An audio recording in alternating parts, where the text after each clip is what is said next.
Welcome to the review of Uprising, the curse of the last emperor. I was trying to say to him that we shouldn't do that joke, but It's not a joke, it is the review of Uprising, because I'm uprising, get it? I know, that's kind of the joke, isn't it? We'll start with an overview, we'll tell you everything you need to know about the board game, and then we'll give you our final rating. In this game you will play a faction that is fighting for survival, and to survive you will have to fight against legions and hordes of enemies. But don't worry, because you're not alone. Other players are working together with you to defeat those baddies. And to win, you need to reach more victory points than those evil factions. And thankfully there is this handy-dandy chapter track where you will go through all the phases like event phase. Where really bad things will happen to you and your friends. And then you will go to build phase, which, well, is that. You will build things. You will place units on the board and you will place buildings on the board. And then you will go to action phase where you will do different kind of actions. You will move, and you will explore, and you will command, and you will trade, and you will quest. Yes, and you will do all of those things by using these crystals and placing them on the actions. You only get 8, so use them wisely. And then we will go to Nemesis phase, where the bad guys will do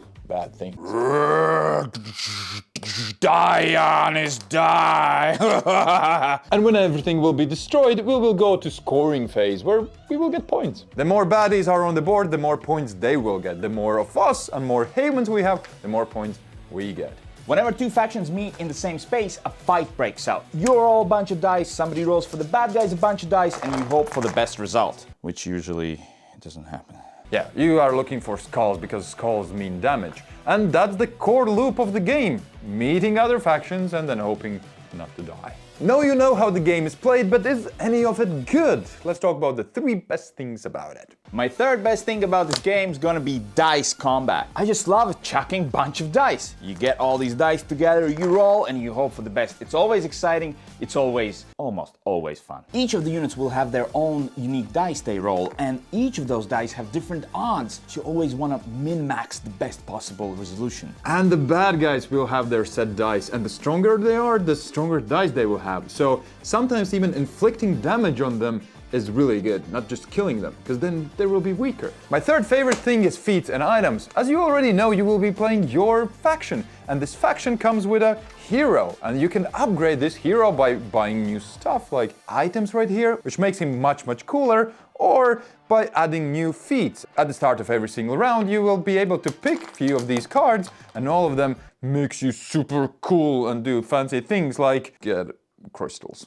But what's really cool is that by just picking these feats and buying items, you make a very unique hero each time, and that feels personal and cool. My second best thing is the amount of content this game has. There are events that will change the game, there are quests that you get to fulfill with your hero, and the baddies have tons of different monsters that keep attacking you. So each time, all these things will make the game very different. And you will see just few cards each session, which means that next time you will see, well, different cards. So my second favorite thing is armies. They look cool. These massive armies marching and trying to fulfill their objectives is just badass thing to see. But also, they work really cool. And second thing, they play cool, meaning that these characters will all roll different kind of dice, and these black dice are the best dice. And you can make your army with whatever units you want to. Some shoot range, some just hit, some have abilities. It's just really fun to build up your armies, move them, and then see them destroyed. I mean, destroy the bad guys. And the best thing for me is the concept itself. It's a 4X co-op game? I've never heard of it. Giannis, have you heard of it, ever? No, not really. And it looks epic, and it plays pretty epic. Yeah, because we're doing our own faction, and usually we'd be fighting each other, but now we're together fighting those monsters, and the monsters fight each other too. It's just crazy, hectic, all-out war is what I'm gonna say. War. And this creates an amazing world, which I think is the biggest selling point, and I think why you are interested in this game as well. And this is a very unique, grim, and very interesting world where everything fights each other. These guys, whenever they meet, fight each other. We fight the bad guys. Everyone wants to fight, everyone wants to survive, and skeletons and curses keep just popping up. It's madness, and it will get your attention as well as feel just like an epic movie when you play it. Not for you. This game has 4 chapters where you will go through this chapter track from top to bottom, 4 times. So let's find out how much of an issue this is. We're gonna place it here at the bottom if it doesn't matter really, or at the top if it's a big issue. How big of an issue is the length of the game? I think it's quite big, because it might seem a bit too long. I think if you know the game and everyone's played a ton, it might be fine. But I think 2 chapters is just the sweet spot. Because you have tough decisions, but it all comes down to random. So how many hours do you want to roll dice? And talking about random dice combat, you will collect all the dice, and this combat's really important, okay? So I really want to roll a ton of skulls, and then 4 blanks out of 5 dice? I lose all of my armies gone? I don't think I can get back from this. And without really any means of influencing the dice rolls, it can be really bad. Absolutely, I think it's the worst part. It's super fun. The dice are super cool, but it all comes down to those fights and those rolls. And if you don't like really random, this is gonna be a horrible game or experience for you. My second thing is the replay value. Even though this game is pretty good, it's fun, yet at the beginning of each game, you're gonna do just move and explore actions, which means that you will take your leader, go to a space and explore it, turn it around. And now it's your turn. And what you're gonna do? You're gonna move to a different spot and explore. And guess what the next player will do? He's gonna move and explore. I was gonna say move and explore, yeah, I knew that. You have tons of content, so it kind of mitigates this, for sure, but you will do the same things. I guess it comes down to how much you can play. If you're gonna play every week, it's gonna go woo, but if you play from time to time like us, it's not gonna be that big of an issue. So I'd place it somewhere in the middle. So my next thing is bookkeeping. Bookkeeping is a lot in this game. Look at all these phases you have to go through. Each of those phases will have a ton of text that you have to read, you have to manage, like for example, when this spawns, you have to manage this ability, then you have to manage this ability, it walks there, it does that, then we have events which will trigger tons of stuff and you have to do this and you have to do this. It's like the rulebook never leaves you alone. You always have to read things, do things, before even you get to any of your actions. You know we will need to film B-rolls with this game.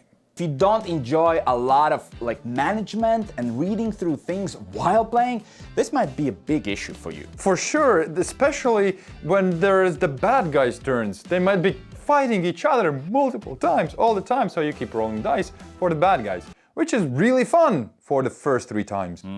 Because I want to play, and you want to play. Right here? Yeah. I'd say Even up? chapters is gonna go a little bit down, and bookkeeping right here. There are all of these bad things, but we have heard the rumor. Some people in the comments have said, expansions! Expansions. Should I stop now? No, continue. Could fix all of these things. What all things? Like these things? Well, most importantly, some expansions will let you reroll more dice, so you kind of mitigate the luck more, which would make this game better. Who would have thought you need an expansion to reroll dice? So which expansions? We have no clue. We have just played the base game, so It's just a myth, just a myth. Is it true, is it not? Let us know in the comments. if you're buying this game, be sure to read upon it, because expansions might be the thing for you. Yeah, and we'd really like to try with those expansions, so I don't know.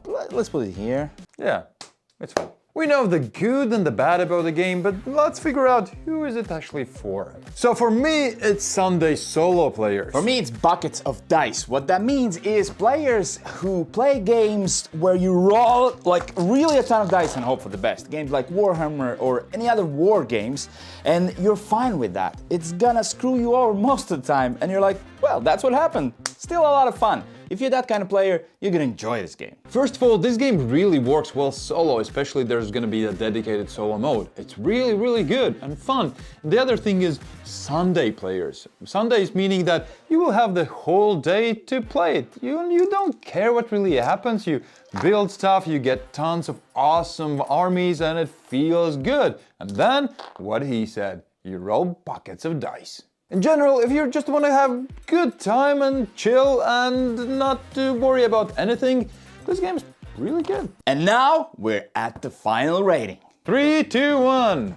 Very good. It was good fun. This is actually a quote from Yanis a few minutes ago. Going through all of these phases just feels right. Using these actions to move around, discovering what is there, building those armies, it feels fulfilling, feels fun, feels exciting, and also rolling those bunch of dice is just satisfying, maybe the result won't be satisfying, and that might lower your rating of this game. For me, the game is very good. It's essentially what I thought it would be. It has tons of epic armies. We play together. I've never played a game like this where I have my own like civilization and we are on the same team. And then I get to roll a bunch of dice. I will most likely play only 2 chapter games because it will be a bit too long. But for me, as a random lover, it's a very good game. So we're almost set and done with our journey. It's just the alternative section left. Yeah, it's epic. It has tons of armies, tons of dice rolls. Sure, it's not a co-op game, but hear me out. If you play 2 versus 2, it gives me the same basic feeling where like, hey, what should we do with my teammate? And it's just first thing that... Let's just talk about co-ops, alright? For me, it's Eldritch Horror. This is a co-op, and you will roll a bunch of dice, and there's a lot of luck here. There's not gonna be huge armies, but you have a map. You have a huge map where you will travel and explore things, and it's one of my favorite games of all time. There we go. It's best alternative because it's actually amazingly good game. Thank you for watching. Let us know in the comments if you've played this game. Do you like it? Do you have the same issues with it? And most importantly, please consider supporting us. Because Oh, not now. Sorry. Oh, yes, that sorry, was yeah. previous segment. Sorry, man. That's okay. See, we need more time to practice these things, and to do that, we need your support. Thank you to all those who already do that and who are considering.